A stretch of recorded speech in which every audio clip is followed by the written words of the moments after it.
Tes, tes. Assalamualaikum warahmatullahi wabarakatuh. Perkenalkan nama saya Yofi Fahri Tubai. Saya akan mempresentasikan UAS proses manufaktur. Di sini ada 5 jenis sambungan pengelasan, yaitu join, edge join, lap join, T-join, dan corner join. Nah,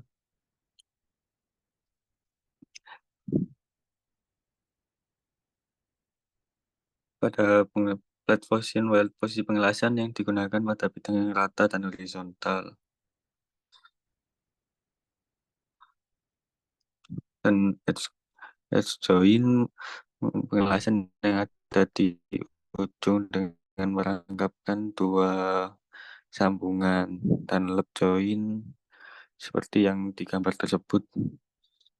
Sambungan yang bertumpuk. T-join adalah sambungan yang akan berbentuk T dan dilas kedua sisinya. Dan corner join yaitu pengelasan yang dilas pada ujung siku.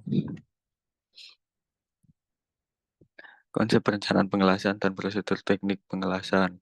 Prosedur pengelasan listrik menggunakan busur listrik yang dibangkitkan dari suatu mesin las. Elektroda yang dipakai berupa kawat yang dibungkus oleh pelindung berupa flux. Pengelasan gas menggunakan nyala api dari bahan gas bakar oksigen untuk memanaskan logam. Persiapan pengelasan Persiapan pengelasan membersihkan benda kerja yang bilas harus dibersihkan dari kotoran debu untuk memastikan hasil las yang baik menggunakan memegang elektroda. Elektroda digunakan untuk menjepit ujung elektroda yang tidak berselaput. Konsep K3 dalam pengelasan. Keselamatan kerja adalah bagian yang penting dalam pengelasan. Pekerja harus memperhatikan keselamatan kerja dengan menggunakan peralatan keselamatan kerja yang sesuai dan mematuhi prosedur kerja yang benar. Peralatan keselamatan kerja yaitu ada kacamata untuk melindungi mata, masker untuk melindungi wajah dari debu dan terak las, sepatu digunakan untuk melindungi kaki dari terak las dan debu, palu las digunakan untuk melepaskan terak las, sikat las digunakan untuk membersihkan terak las dari benda kerja, klem massa digunakan untuk menghubungkan kabel massa ke benda kerja, tang penjepit yang digunakan untuk memegang dan memindahkan benda kerja yang masih panas. Bahaya pada pengelasan las. Terak las yang tidak dibersihkan menyebabkan kerusakan pada benda kerja. Debu yang timbul selama pengelasan dapat menyebabkan kesulitan pengontrolan proses pengelasan. Keterbatasan panjang elektroda dapat menyebabkan proses pengelasan tidak kontinu. Dengan memperhatikan prosedur teknik persiapan perlakuan setelah pengelasan, manajemen konsep K3, peralatan keselamatan kerja, pengelasan dapat dilakukan dengan aman dan efektif.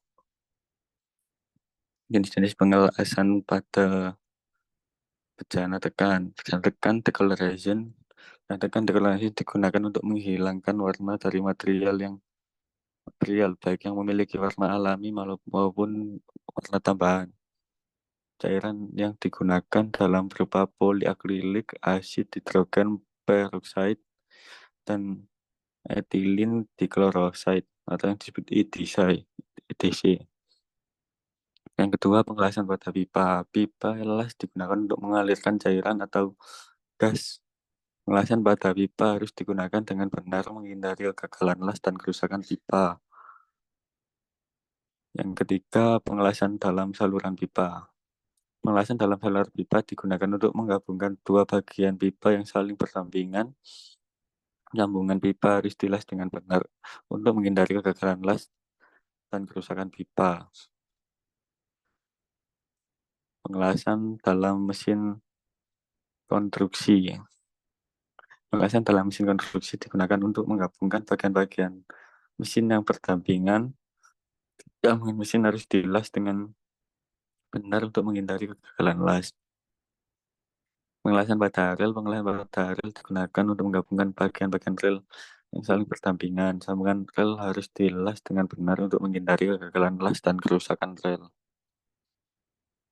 Ada dua jenis las OAW dan las SMAW. Itu bagian-bagian las OAW ada satu tabung oksigen dan nomor dua itu kok keran selatan asetilin. Yang nomor tiga itu adalah tore. Yang keempat, nomor empat adalah keran selatan oksigen. Dan nomor lima itu saluran oksigen. Dan gambar nomor 6 itu adalah saluran asetilin. Yang ditunjukkan pada gambar nomor 7 adalah tabung asetilin. Nomor 8 itu regulator asetilin. Nomor 9 regulator oksigen. Nomor 10 adalah cylinder pressure. Dan nomor 11 adjusting screw. Dan pada las SMAW, bagian-bagian tersebut ada elektroda, logam induk, tegang elektroda, sumbu las listrik, sumbu kabel listrik, kabel dari sumber listrik, dan generator listrik. Dan ada alat pembantu seperti meja dan klem untuk memegang media las. Dan terakhir adalah kabel listrik yang untuk kabel grounding. Sini ada cara-cara memegang elektroda. Memegang elektroda berguna untuk mengalirkan arus listrik dari kabel elektroda ke elektroda serta bagian pegangan elektroda sehingga tukang las tidak merasa panas saat mengelas. Yang kedua ada sudut elektroda. Sudut elektroda harus dipasang dengan benar. Sudut yang akan memastikan busur las stabil dan menghasilkan las yang baik. Dan posisi tubuh juga diperhatikan. Seorang welder harus berdiri dengan kaki yang stabil dan badan yang lurus untuk mengontrol gerakan elektroda yang baik dan benar. Nah, dapat diperhatikan juga persiapan pengelasan. Sebelum melakukan pengelasan, perlu diadakan persiapan untuk membersihkan permukaan bahan kerja dan memastikan elektroda tetap dalam kondisi siap pakai. Dan menyalakan busur las dilakukan dengan cara menggerakkan elektroda ke arah benda kerja sambil memantau busur las. Busur las harus stabil dan tidak terlalu besar atau kecil. Pengelasan yang benar adalah pengelasan yang harus dilakukan dengan memantau busur las dan menggerakkan elektroda dengan gerakan yang stabil dan teratur. Terima kasih, sekian presentasi dari saya. Assalamualaikum warahmatullahi wabarakatuh.